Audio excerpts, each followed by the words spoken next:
What we are doing in Rwanda and what we are doing across the continent with various partners is cross-cutting. I will give an example on policy level and implementation level. Certainly, the strong policy we have on the use of ICT in schools, the 1 laptop per child for primary schools, and then the smart classrooms for secondary schools. I may not have time to elaborate details in terms of infrastructure setup and how we do that, but maybe briefly let me say that we scale up in terms of giving opportunities, infrastructure in schools, but most importantly, we know that the quality of education in terms of using ICT is quite crucial. Web editor, we have Notepad.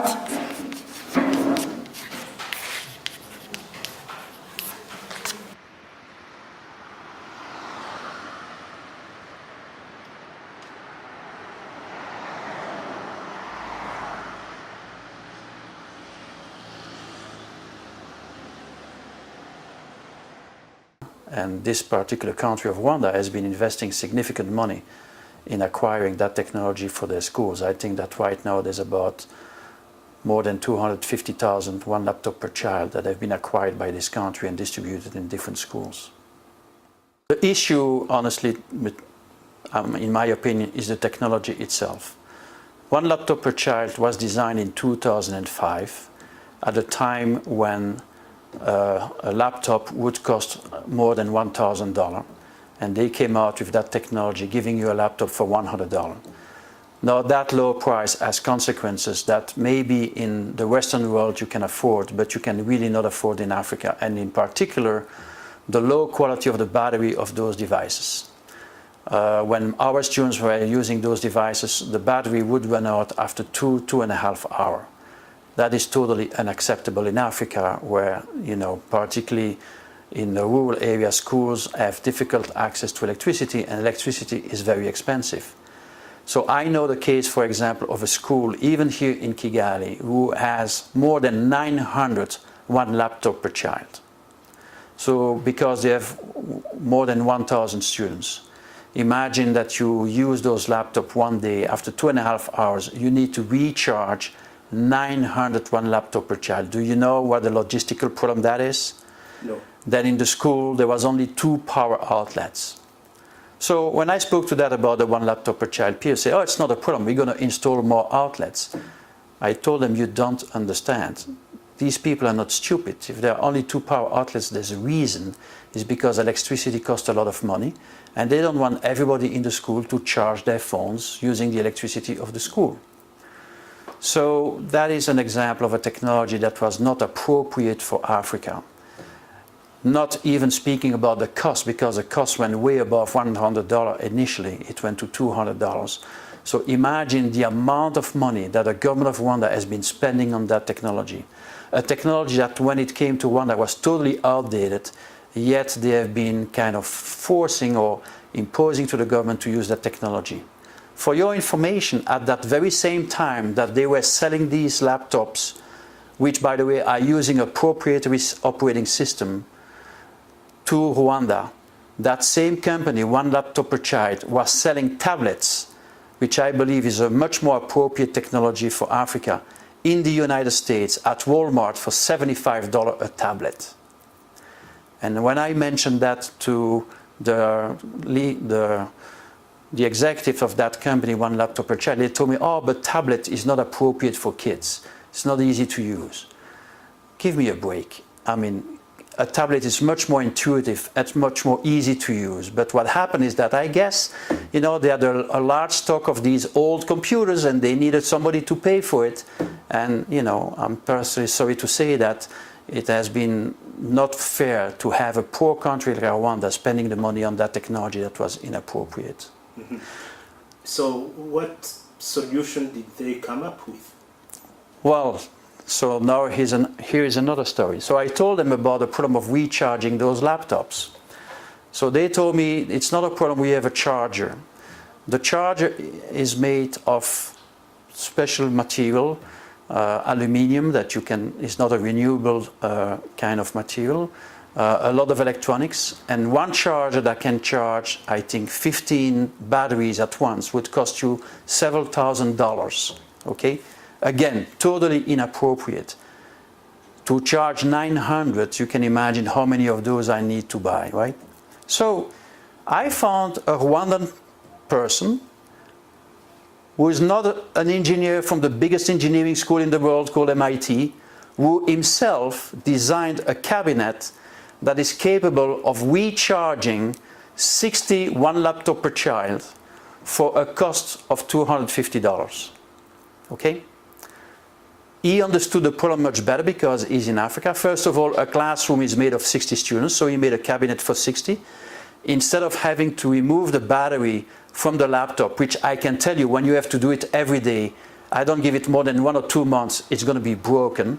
Instead of that, you would close the laptop, put it in a shelf on the cabinet, and just connect the power cable to it, and the power was already, there were powers in the back. You plug it into that and you don't remove it. So it was very easy for a kid, when he had finished, to put it back into the cabinet and connect the cable, and overnight recharging the 60 laptops. I've been helping this gentleman developing his business plan, and he's now successful selling this recharging cabinet in many schools here. Now we are working on the next level, which is to equip the cabinet with a solar panel, so that there would be no electricity cost to recharge all the one laptop per child. Because today, that school that has 900 laptops cannot use them. They are sitting somewhere in the storage because they cannot recharge them. So the way they proceed today, they have these long power cords that they deploy in the classroom, and the students have to work with the laptop connected to the power. Just to deploy these cables takes about 40 minutes of lost time. So to me, this is a very exciting, I have a blog post about that, where I say how a simple gentleman from Africa, Rwanda, was able to develop a solution that was 10 times cheaper, even more, because he can charge 60 laptops at once, without a degree from the biggest university in the world. Why? Because he understood the problem and was able to find a solution. And thanks to that solution, we can maybe save this huge investment of the government of Rwanda, because if all the schools buy these cabinets, they can then charge their computers, and they can be used every day by the kids. There is another aspect to technology integration in education, which is teachers training.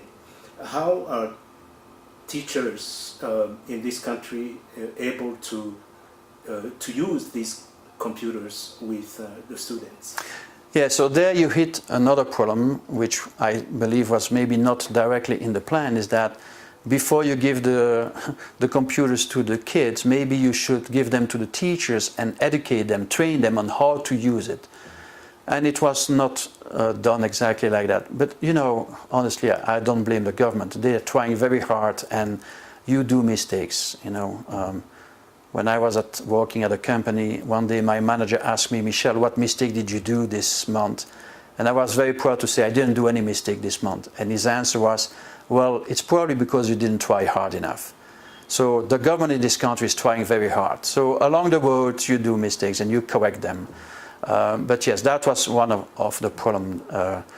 And I hope it's getting solved now. I just read an article that's saying that one laptop per child is actually opening an office here in Rwanda to provide better support, and I think that's a positive sign. Mm-hmm. Yeah, but do you think it will address like the teachers' training to use those computers? Well, you know, to use computers, you must have, computers just a piece of hardware. You must have what we call software, which are solutions that are running on that hardware. The problem with the one laptop per child is that its operating system is proprietary. It's not an open system. It's not the system that you would normally use when you go in business, like Windows or Android. And so the number of solutions available on it may not be as broad than if it was an open system, even if I think they made the system available in open source.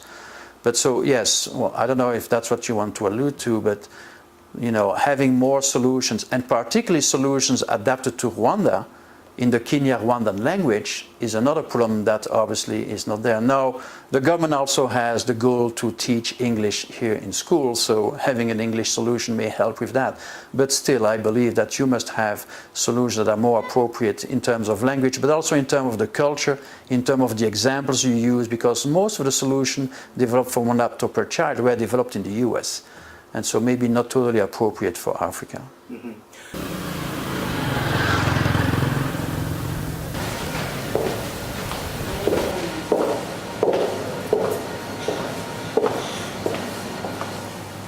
Has been the pioneer project in ICT integration in education.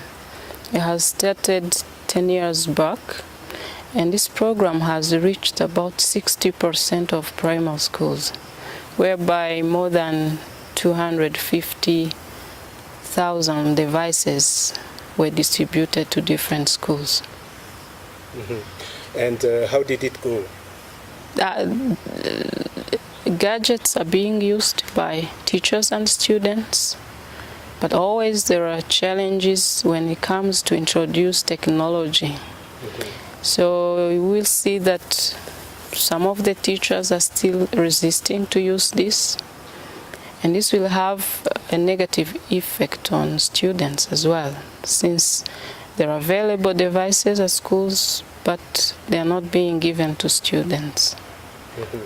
But we keep eradicate this through trainings and different awareness campaigns regularly.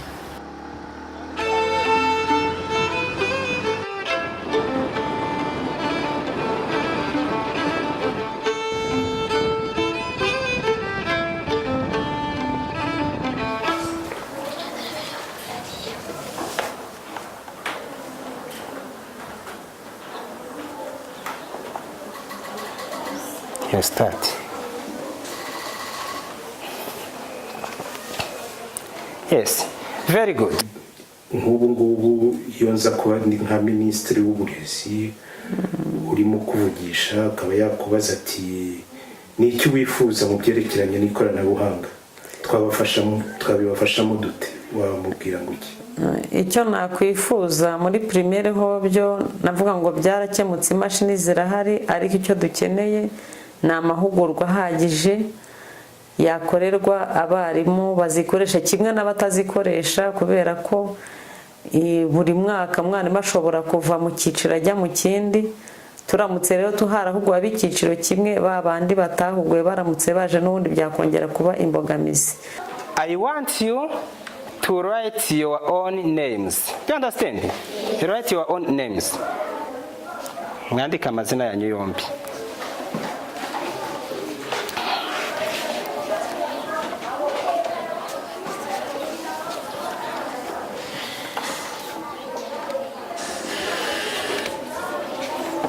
Gikoresha amaboko yombi.